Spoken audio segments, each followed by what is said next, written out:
It Ends With Us movement empowers women to heal from relationship traumas and break generational cycles.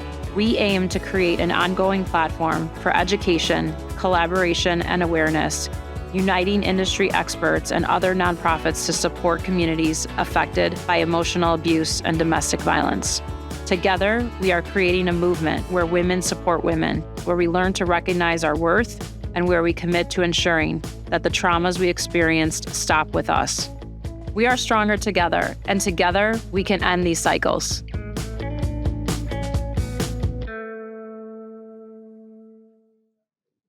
Hi, welcome to my podcast, Soul Purpose, Healing Beyond Your Scars. My name is Dana Ropo, and today I'm here talking with Tracey Mayer, and she's a friend and entrepreneur as well as a consultant. And she's going to talk today about her story, a little bit about the silent struggle. This month is Domestic Violence Awareness Month.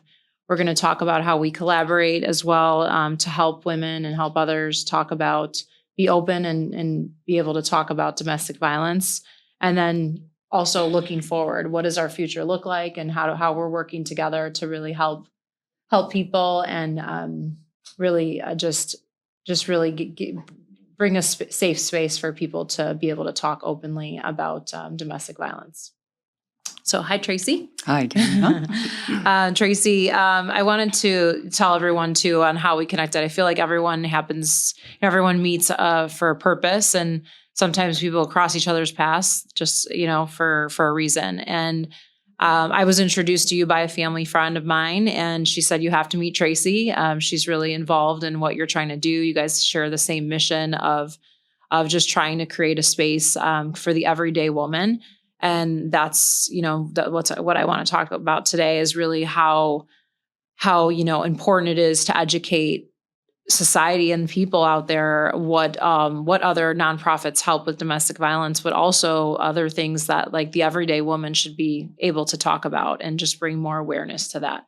So I wanted you to tell everyone a little bit about yourself and how we connected and what you're doing what you're doing for your mission. Okay, well, I'm really happy to be here, first of all. My background, as you said, I have a deep entrepreneurial background. My longest lasting business was I had my own designer jewelry brand for over 30 years. So I come from the world of luxury fashion. I taught college for a while. I've done all kinds of really cool things. The work that I'm doing now in consulting is varied, but I am currently contracted with Wings, and they are the largest domestic violence intervention agency in the state of Illinois. And so a lot of times people meet me or people who know my past, or they meet me and they find out about my past, and then they see where I'm devoting a lot of my time and energy now. And they're kind of raising an eyebrow and say, how'd you get there? And to your point, life is a journey, made up of many chapters. I've been around, 66 years. And so I have 66 years of experience to share with people, which in many ways, is a really cool thing, right? It's how we kind of zigzag through life. To your point, how we met through a mutual friend, and she said the same thing to me. And it's just all these serendipitous moments, I guess, if you want to see it that way, that I believe happened for a reason, where we're brought together with other people for a sense of shared purpose that we can't foresee, right? And so that's, so I think when you're mindful of that, the opportunities are everywhere. Mm-hmm. And so the work that I'm currently doing with Wings as a consultant is really specifically focused on spreading their footprint into the affluent communities. The needs are very different in those communities than they are for women in other types of communities. The women who are great candidates for the existing Wings programs, the women who will pick up the phone and call the domestic violence hotline, may go into a Wings shelter. They may go into one of the other shelters in the Chicagoland area, depending on availability and so forth. But in the affluent communities, it's I can almost say with certainty there's no woman who will pick up the phone and call the domestic violence hotline if she needs help. She needs help, but she's not going to go into shelter because of a host of reasons that we'll get into later. So my work is really focused on those communities and spreading the Wings footprint into those communities with very curated program that meets the needs of those women. The reason that I ended up doing this work with Wings is because I went through my own personal experience with domestic violence at the hands of a very powerful man. And so I'm not the woman that most people would normally think would have went through something like this. But I am, and I'm not the only one. Statistically, it's 1 in 3 women, 1 in 3 women and 1 in 4 men in their lifetime will be affected. So when we say to people, whether you realize it or not, someone you know pretty well is or will go through it, it's actually true. And it's not only is it pervasive, but there are no boundaries. So unlike what most people think, that it only happens to people from poor, impoverished backgrounds and so forth, it's just simply not true. It happens everywhere and it can happen. The difference is the dynamic varies from community to community for a host of factors. And it's very complex, much more so than a lot of people realize too. So we'll dig into some of that stuff so that we can kind of layer in that education part too. Yeah. I think that's what we want to talk about and really get awareness out to the community, because there's the everyday woman who's not maybe going to pick up the phone and want to call Wings and call a hotline because there's fear, there's a lot of emotions involved at that given point. So I do want to talk about Wings is a huge corporation. They do a nonprofit organization and they do a lot, right? Yes. So it's not just a hotline where you go in and get shelter. There's more to it. And I want to talk about like what your mission and your specific role is there, because you are a consultant, but you're advocating for Wings, as I am as well, advocating for domestic violence. So, and what I'm doing as well. So what exactly, if you can share like what Wings, other services that Wings offers, Sure. and then what you're trying to do specifically for your mission. So Wings, actually, they don't maintain the domestic violence hotline that is run by another organization that does it on a state level and works then in unison with all of the different shelters and so forth. Obviously, Wings works very closely with them as a partner. Wings has 2 safe houses. They have 2 safe houses, which would be where any woman, man, and again, something important to remember is Wings actually serves more children than adults, because most adults that go into the program have at least 1, if not more, children. Yep. It's something that people tend to forget sometimes. So 2 safe houses, and then a series of transitional houses, which would be the next step. The program that Wings offers is very unique compared to a lot of other agencies in that somebody can stay up until 2 years. It's actually a 2-year program if someone stays the entire time. A lot of other agencies, A, don't provide housing, and B, even if they do, there's generally at like 6-month max. So when you compare that to 2 years, you can see why Wings' success rate is 99% in terms of 99% of the people that graduate from the program never go back to their abuser. So it's the shelter and the different steps along the way, and then comprehensive counseling that's provided by graduate level counselors who are very, very, very well versed in the domestic violence space. The children have their own counselors. The adults have their own counselors. There's a mentoring program that Wings has received awards for called Survivor Lifeline. They found that when graduates were done with the program and off on their own, they felt like the cord had been cut, because it was, and all of a sudden they're on their own and they didn't really want to be, completely cut off. So they started Survivor Lifeline, where they pair either a graduate or somebody who's been through an experience with domestic violence and got out with someone who's graduating to kind of be that person there to stay in touch and, kind of mentor them along the way. And it's been hugely successful. So that's a program that they do. And then they've got a host of community programs. They work very closely with a number of the hospitals, and they're continuing to expand that to providing counselors. So if a woman or man comes into the emergency room, there would be somebody actually there to be able to meet with them should the patient want to assess what's going on.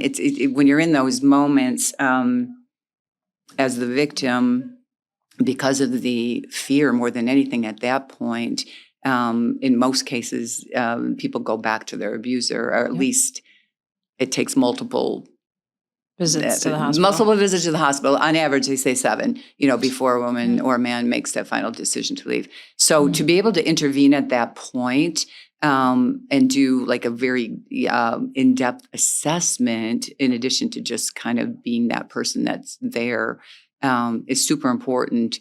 We were just at Wings major fundraiser a couple of days ago. And Rebecca Dar, the CEO, announced for the first time this new program. They partnered with Michael Reese, and Wings is going to be rolling out a toolkit for a TBI program, traumatic brain injury program. What people don't know is how common it is for strangulation to be part of the domestic violence picture. It's a very, very high percentage of people who have experienced domestic violence have been strangled. And what most people don't know also is it only takes like 5 or 6 seconds of not even super hard pressure on the carotid artery to cut off the blood supply and potentially cause some type of brain damage. And so what happens is a lot of, when I say women, of course, I always mean men. It just makes the conversation a little easier if I don't have to always interject both. So if a woman went into the ER, let's say, for example, who had been physically abused, some of the doctors, and it's getting better too through the training, will ask, were you strangled? Even if the man had his hands around her neck, she may not have thought of it as being strangled because she didn't lose consciousness or there's no marks. Right. But the truth is she could have suffered damage. And what happens in many cases, and the reason this new program and this new toolkit is going to be rolled out and the education that goes along with it is, let's say that woman went in, she was released from the hospital, decided to go into, the Wings program. What they found over time is people were missing doctor appointments. They were missing their appointments with their counselor. Basically, the things that they were held responsible for, they were slacking. And so one might think, which would be the logical to think, is they're just blowing it off. They're not, taking this seriously and so forth. Right. When in fact, they later found in most cases that woman had suffered some type of cognitive damage unbeknownst to anyone. And so this new toolkit will be incredibly, powerful and helpful. And so there's one of the directors at Wings who will be educating each of the partners that Wings will be partnering with. And that will allow Wings to then expand their footprint beyond Illinois, because they'll be rolling that out into other states. They have been only in Illinois for the last 40 years. Wings is the largest agency. They've been around. This is their 40th anniversary, and which is really exciting. And they last year started developing some work in Florida. So we can now say that we actually have a footprint in Florida, and the plan is to continue that expansion. So there's a whole host of services that they provide, and continue this new TBI thing. They will be the innovators once again. So all of these Survivor Lifeline, the program at the hospitals, and now the TBI, the work that I'm doing specifically going into the affluent communities will be yet another, curated program that just continues to show their position as the leaders in their space, as the innovators in their space. The impact that they have, when you look at the statistics and the metrics, the fact that the impact report just came out, it's unbelievable the number of lives that they're changing every year, hundreds and thousands of lives. And so all the metrics are there to support all of the things that they've been doing, which is hugely important because you can say everything all day long, Right. but if you can't show the success of it, then it's just a narrative that just keeps, being repeated. So they actually have the statistics, the impact to show the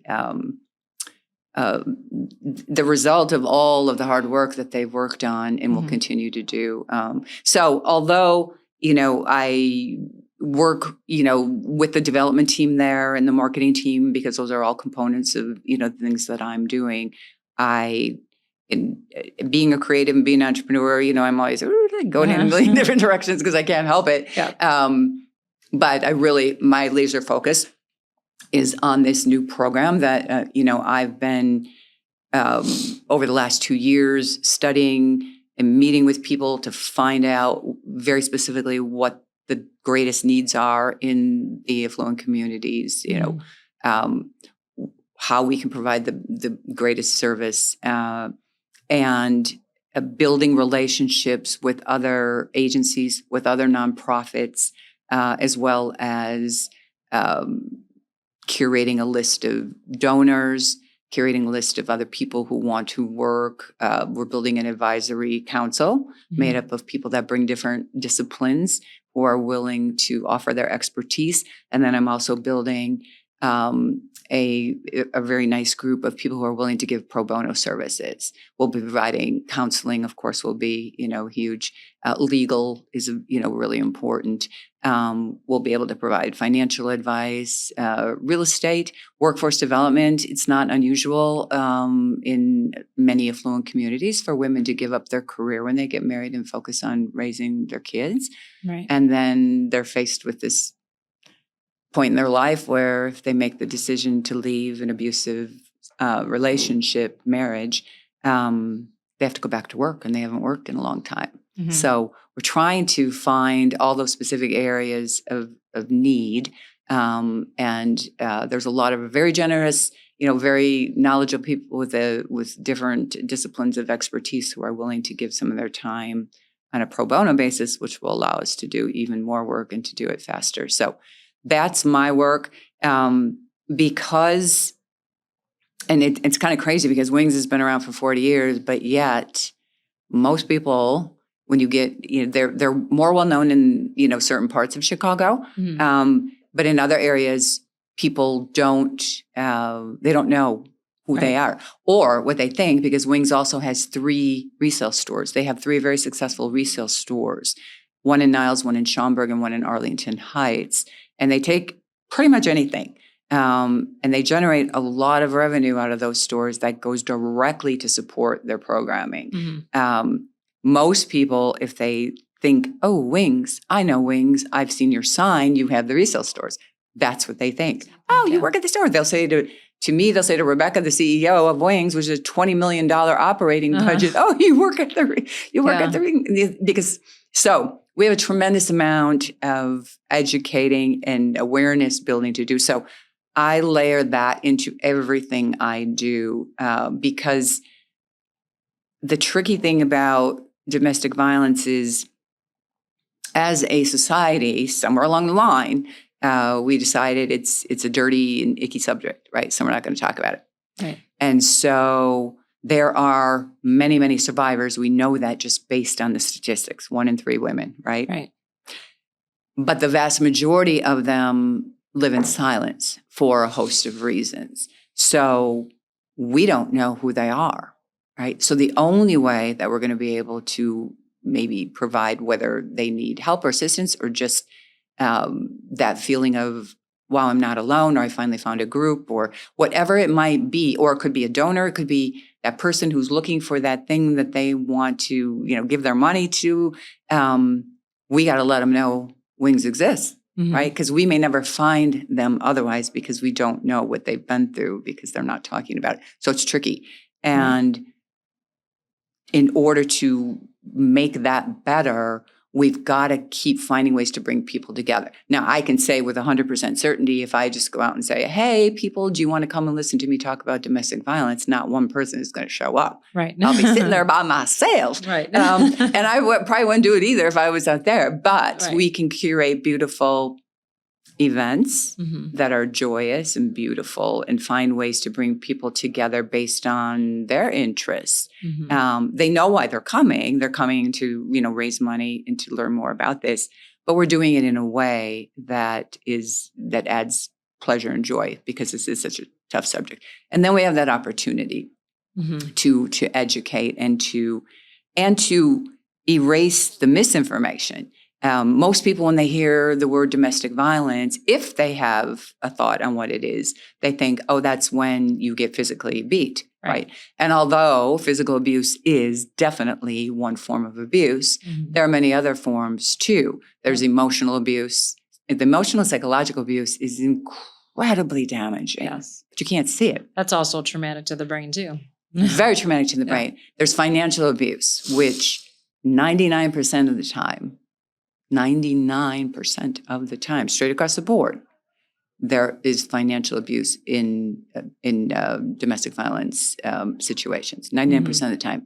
There's sexual abuse, Yeah. and there's stalking. So there's many different forms, but the average person doesn't know that. And then when you dissect it further and you look at different communities, those different types of abuse skews differently.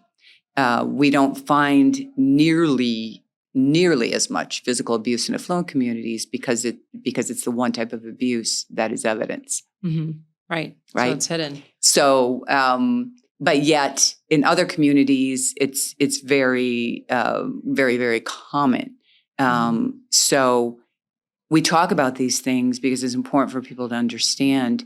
And there's a huge, huge misunderstanding thinking, oh, if a woman lives in an affluent community and things are so bad in her marriage or relationship, then why doesn't she just leave? She has money. Well, they don't realize 99% of the time there's financial abuse. The other thing too is we refer to it as the golden handcuffs. And this is very common in affluent communities where the abuser will say to the victim, if you leave me, I will leave you penniless. And the truth is, in many cases, he has the ability to do that. So she's thinking, oh my gosh, if I leave, what am I going to do? Yeah. And then if she hasn't worked and they have children, it gets complicated. Right. Looking at it from the outside in, the average person, you would think that, Right. You'd think, oh yeah, these poor North Shore women, like they really need help, Mhm. But the truth is they really do. And in some ways, it's even more difficult and more complex because in small communities, a lot of people know each other, right? And if a woman, and again, I'm saying woman, but this could be man, if a woman finds the courage to start speaking about what she's going through, whether it's to a friend or a coworker or somebody, family member, because the typical abuser in those communities is deemed as a pillar in the community by other people, the response is usually, oh, he wouldn't do that. Mhm. And then the woman feels even more alone, right? Or if she did find the courage to go to a professional to ask for some type of help, there's a pretty good chance that person might know her husband, Mhm. and then you go to the country club and, all that kind of stuff. So it's much, much more complicated than the average person would think. And we have to do a really great job educating people about that. Right. I think that's a similar, the similar goal. What I'm trying to do too in the suburbs is to the everyday suburban woman or man was not going to speak up about what they're going through. So creating events, creating space where people come to and they don't realize what education they might get at this event, but it's eye-opening because domestic violence it's not just about domestic violence. There's more to it. Like you said about the communities, it doesn't matter what community you're in. Everyone's raised, with parents that have backgrounds and some similar backgrounds that could lead us to trauma and all these issues. So domestic violence comes from a lot of generational trauma that people don't realize. So it could happen anywhere. And Yeah. I feel like the Very true. more affluent areas, yes, you're not going to get the everyday woman that's going to speak up because they're scared, or the perpetrator will turn it all around and turn it around on the other person, which is in most cases a woman. But yeah, like it could happen to both. I want to talk about how like what does it look like in, when you talk about financial abuse, like what does that look like? You said a little bit about it, but like go into a little bit more depth about that, because that's really common. A lot of women feel like they're alone. They feel like they can't move on to things. So some things that we're doing, I mean, there's good and there's bad with social media. I feel like social media, there's good to teach you, bring more awareness to how do we move on? I mean, anyone can start a business, but it all comes with confidence and but it's not that easy. It's not that easy for a woman to just walk away. It's really not. So, well, and the thing is, when you're going through an abusive situation too, and when you get to the point where it's really bad, women are you're just trying to get through the day. We have to remember, particularly when there is the psychological abuse, which, there generally is the more specifically the work I'm doing, but it's very common, actually with most people suffer at least some degree of that. Abusers, tap dance with your brain, and to the point where the woman starts to question everything, right? Because he'll tell her over and over again, everything's her fault. He'll tell her, he'll strip away at every ounce of ability or confidence or, everything that she has, and then make her the problem. So you're not even looking at your life through a clear lens. You're just trying to get through the day, much less. So the thought of trying to put a plan together to escape it is so overwhelming. It's paralyzing. And the shame and the stigma is so enormous, because again, as a society, we've decided this is a dirty thing. When I talk about it, just in conversation with people, the eyeballs immediately go to the ceiling, but then I tell my story. And when I tell my story, by the end, I got him right here. Right. And I got him right here. So I know that feeling because I put my clothes in my car and came back to Chicago. My abuse happened when I was living in another city. Mortified. I mean, I was mortified when I had to tell my family, tell my 2 adult sons, how did this happen to me? Like, how could this happen to me? How did I not know this? And how am I going to tell them? I feel so stupid. That was my thought. And man, did I. I wore the shame better than anybody else when the shame was never mine to own. And, put my clothes in my car and came back to Chicago. I'd gotten rid of everything. I didn't know where I was going to go and stay up until 2 days before I got back here, because my ego would not allow me to ask my grown children if I could crash on their couch. And there was no way in hell I was calling the domestic violence hotline, because I wasn't that woman. Right. I would have slept on the sidewalk. I would have slept on the sidewalk, or in my car. I really would have. And so you're not thinking with a clear mind on top of it. So it's not, it's one thing where you have to sit down and make logical decisions when you're feeling stressed and stuff like that. But when you aren't even in sound mind, and then the fear, because the most dangerous time when you're in an abusive situation, the most dangerous time is when you tell your abuser that you're leaving, right? Yep. So then you have to worry. And in my case, I got back to Chicago. I thought once I left there, got in my car, we drove straight through back to Chicago. I thought, okay, it's over. It's done. I just need a couple weeks to get my feet back on the ground. I had no idea. Well, first of all, I had no idea he would continue to stalk me for 18 months. I had no idea he sabotaged my jewelry business. I had no idea that PTSD would come knocking on my door. Yep. And I was like, why am I jumping every time I hear a noise and stuff? Like, I had no idea what was going to be involved in healing from the trauma once I was gone from it. I had a program like this to, welcome me in, to help me plan my escape, to educate me, to prepare me, to have that person holding my hand. So, oh my God, it would have been life-changing. Yep. I was really fortunate to have good friends who allowed me to come and stay with them, which turned into a 6-month stay, by the way, because it took 6 months for me to get into my own place because of all the, Chaos. complicated. That's what it well, is. the It's chaos, and I chaos. had to, because of my business was sabotaged, I had to show income, so I had to figure out what I was going to do and all that. And it took 6 months. I know my strength and courage and resilience, but not everybody has. I personally think we all do because it's all up Your here, mindset. but not everyone can get to the point where they realize that without, more help. So I thought, if this took me to my knees, what's happening to people who don't have the same courage and strength, to be able to point their toes toward the door and leave. So it was like a no-brainer for me to pivot in my career and say, I've got to do this work. Because here's the thing. There aren't that many people, I don't believe there are that many people in the world who are willing to go first, really in general. Yeah, I agree. But there's a whole boatload of people who will follow. Yep, there is. So I say, for women like us and all the other incredible women out there we've met through the work that we're doing, let's keep going first. Yes. Because simply by going first, by doing this, by having these conversations, it's giving other women permission. It's giving other women a safe and not judgmental space to open up. When we were at the gala the other night, right? Yeah. There were 12 people at our table.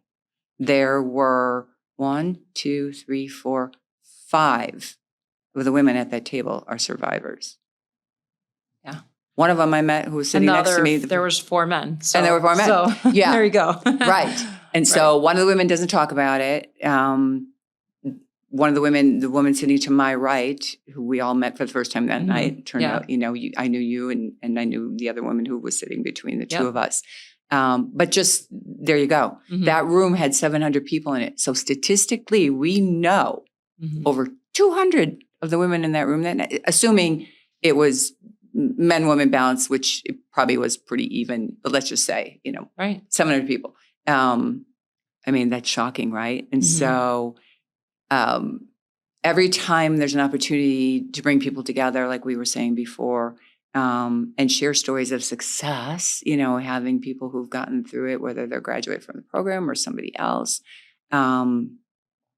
it is giving more people that inch of courage, to hopefully to move toward making the decision, because it's so overwhelming when you're going through it. And that's what people don't often realize. Right. I think what you just said too, like no matter where you're at, like if you look at a group of women, we all come from different backgrounds. We're all different ages. It doesn't matter. Like it could happen in your life later on. It happened later on in your life. Yeah. But it could happen at any time. Teenagers to in your 20s, you can catch yourself in a marriage. A lot of times you repeat the cycle. So like it could happen to anyone. And it's, for me, it's just like you said, like it's the work that we're putting in to educate and go first. That's what we're, it's huge. It's a huge impact. Hugely important. And I think the other thing too, and it's not really the space that Wings sits in per se, but is the educating on the front end, getting to the kids when they're young. Yes. I personally love to speak about these things. I think when you have a story to share, it's really powerful and impactful. Yeah. And my experience, every time I have spoken to a group of people, there's always at least one, if not 2 or 3 people who will come up, afterwards and share their story for the first time. Yeah. And so we need to get to the kids like in junior high, the boys sooner. And the girls. Yeah. And teach them the right way to date, the healthy way to date, what the warning signs are. Yep.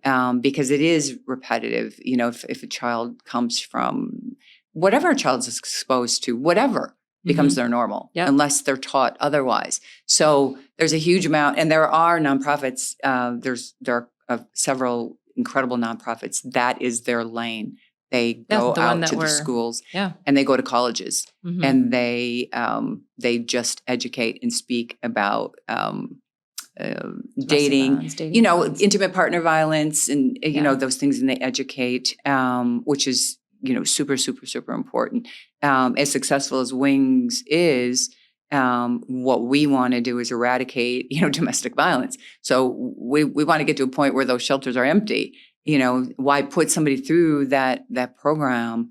These children, why put them through that program? If we can slow down the pace on the front end. Right. So I think every opportunity we have, just educate in general. And we can say to anyone too, like, because every person has a sister, a friend, a mother, a coworker, a neighbor, there is a common thread amongst everyone. And there's so many spokes on the wheel when you talk about it. The statistics are pretty staggering when you look at survivors of domestic violence. The mental health issues are, really real. Depression, anxiety, addiction, all those things. Mm-hmm. Homelessness statistics are way up there too. Mm-hmm. There's a very large, over 40% of homeless people will say there was domestic violence involved. So when we're looking for funding, when we're looking to write grants for support, because people tend to look at domestic violence as just a very, narrow lane.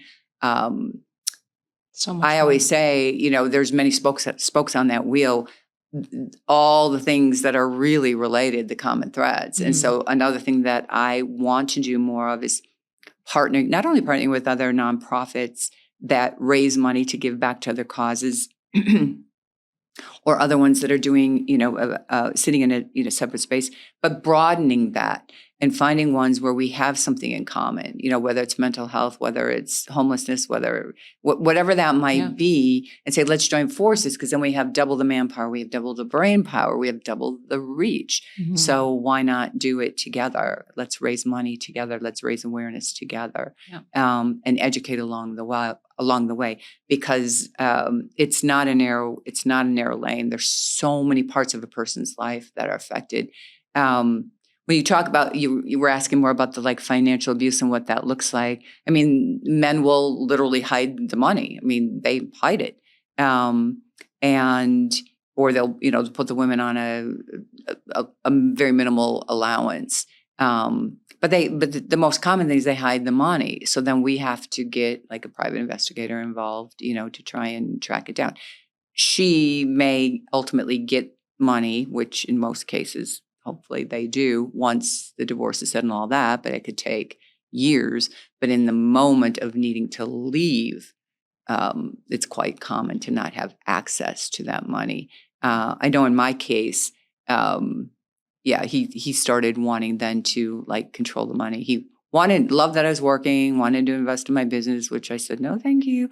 But then it became, I'll give you this monthly stipend kind of thing that was nothing, because it's power and control. We know that, right? Yep. At the end of the day, all the things that we're talking about when it comes to abuse is power and control. Mm-hmm. And that's why the most dangerous time is when you're getting ready to leave, because when you tell the abuser you're leaving, he feels like he's lost complete control, because he has. Yeah.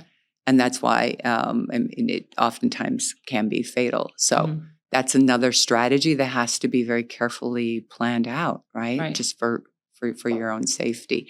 But yeah, there's a lot of ways. So the money thing is real. Yeah, it's real. And I think what you said about bringing it all together, and kind of, you said a little bit more about how you're looking to get into the children too, the children and the youth. That's really important. I went to my local high school where my incident happened, and talked to teenagers. But I think it needs to be more, even younger, talked about. I mean, when I think about what happened to me, and that child who did that to me, he was a child that needed that attention, and that's where, full circle. So when we think about when we're collaborating on an event later this month, and the other organizations do just that as well. It's more the youth, the adolescents, and that's why it's important to collaborate all. We need to heal the people of today now, right, from their past. And that's what we're trying to do, is get to the everyday woman with your program and in the North Shore. And what I'm doing in my program is trying to create spaces for women to be able to talk and be able to go through and get the resources that they need to feel confident to leave, to feel confident to say, it's okay. You can get a job. You can do this. Like, you can do it. There's hope on the other side. Look at your story. Look at my story. Like, that's a space that's needed. But then there's also the children and the parenting of the children today, and how we're going to support give the knowledge to the everyday parent. Because, and even though there was a lot of different people in that room on Saturday night, we didn't really talk about, we talked about a lot about wings, but what my goal is, and your goal is to talk about, where does that come from, and how can we heal the everyday woman today? That's right. And how we can really educate around childhood trauma, because that's where it all begins.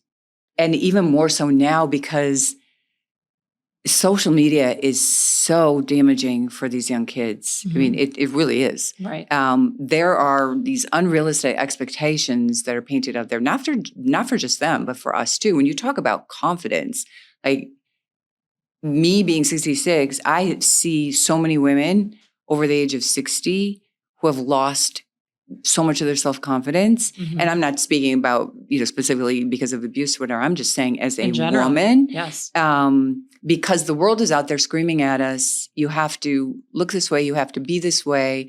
And it's not as much about, I think in general, across all age groups, I think it's not as much about people not being okay with who they are. I think most people are actually pretty okay with who they are. The problem is the rest of the world is saying to us every single day, but there's a better version of you. Yep. There's a better version of you. There's a better version of you. Now, self-development and self-growth is a completely different thing, right? Self-awareness is very different. Being mindful, those are all very healthy and very good practices, but that's self-development is not the same as somebody saying there's a better version of you, because typically when it's delivered in that way, it's more superficial. We're talking about how you look, right? What kind of job you have and stuff like that.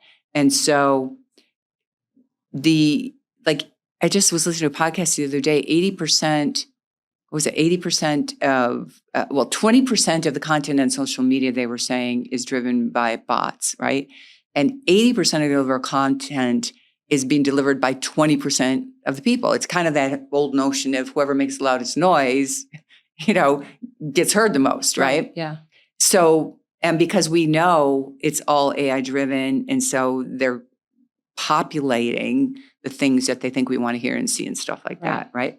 So there's this feeling of like conformity, because we want to all fit in, it's right? like a trap. It is a trap. Yeah. And so I'm aware of it, and I'm not a fan of social media. I use it sparingly for the right reasons.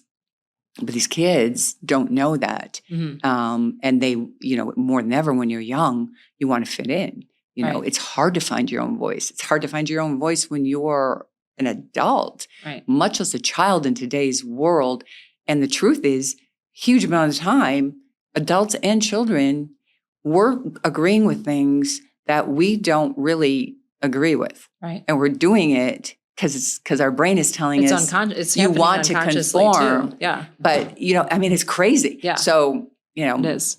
So there's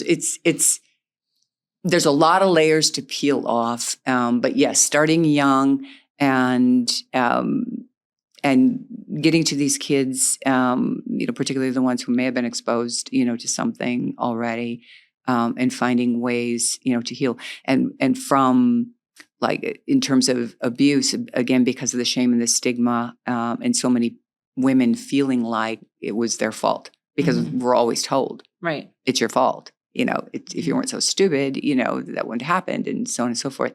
The one thing that I can say to any woman out there, any survivor, man or woman, is it is never your fault. Never your fault. Even if the abuser is an addict or suffers from mental illness, which may increase the likeliness of it happening, but it does not cause a person to be abusive. abuse is always a choice. Always a choice. So it's really important. And the other thing that I would say to anyone, if someone finds the courage to open up to you, to tell you about what they're going through, the most important words you can say to them is, I believe you. I believe you. And I can help you and do something. In our case, we can say, I believe you. I understand you because we've been through it, and I can help you. But if somebody hasn't, can't offer those two other things, simply saying, I believe you gives that person the safe and non-judgmental space to be able to maybe take it to the next level or whatever. So it's the most important thing you can do. And I want to end on, I want to talk about to a lot of women say, well, I was never hit. It's not, I'm okay. And I want to really address that. It's not okay to be disrespected. It's not okay to be, I teach my young son that, it's not okay to be talked to a certain way, honey. You got to respect yourself and respect other people. So respect just the level of understanding. It's not okay to do all these things that are, when I go and talk to the kids, that power and control wheel is the power and control is around it, and all these behaviors around it, blaming you for other things, the when someone uses aggression in their voice, no, that aggression and that all these behaviors are coming from something deep rooted within them. It's not your fault. You may trigger them maybe with your actions and what you're saying, but it's not your fault. So just knowing that, and really, I think what, the women listening right now, I want to, especially those sitting in silence, just kind of wondering if their situation is bad enough to get help. I think there's no situation. If you're not happy, right? If you're not happy and your heart's beating fast most of the time because you feel trapped, you feel paralyzed, there's something going on. And you're right.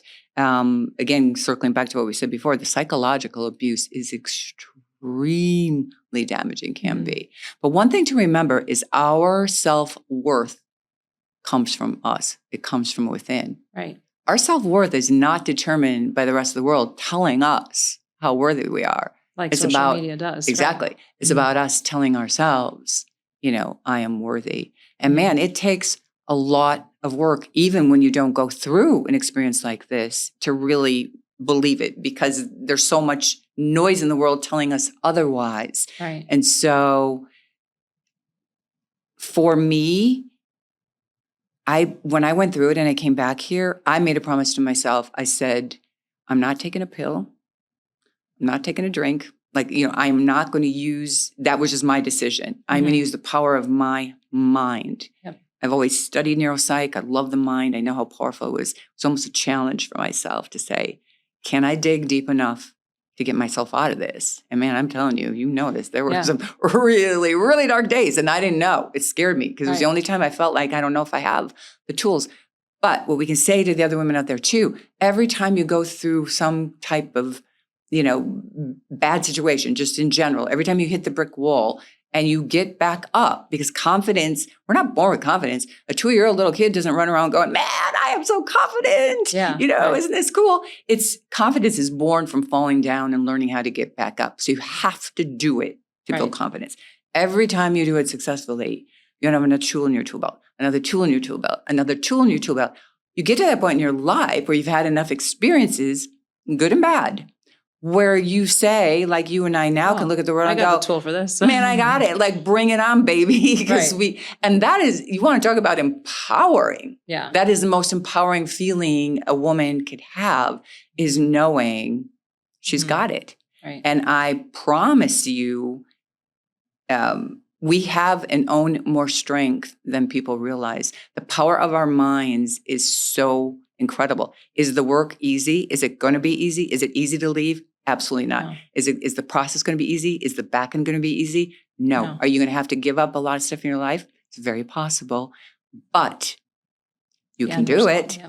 And when you get to the other side and you are living that independent, joyful life that everyone deserves, the amount of strength that you're going to own is just, it's so enormous, and that's going to fill your heart with so much joy. Yes. And I think the other thing too, we live in a society where we've kind of been told trauma, and grief is like a bad thing because it doesn't feel good, right? So we got to get through it really fast. When we go through something bad, we got to bounce right you gotta back. Get back to work. So, you got to do the right. But I think when you take the time to sit in the fire and the ashes, sit in it. Sit in the fire, sit in the ashes. When you take the time to really sit in it, you come out with more clarity. You come out with more wisdom, and hopefully with a heart that's primed for joy, to continue your life.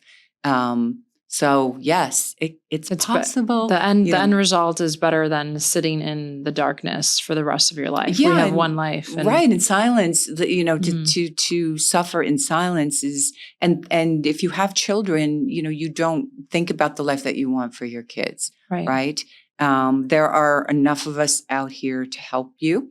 Who want to help you, who will help you find and make that plan, whatever your needs are to help you get there.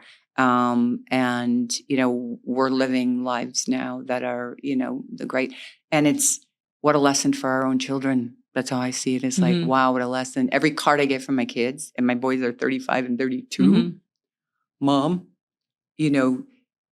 it's incredible how you've never wavered from your true self. You're such a role model for me, kind of thing. I mean, I sit and I bawl like a baby, as grown men. Yeah.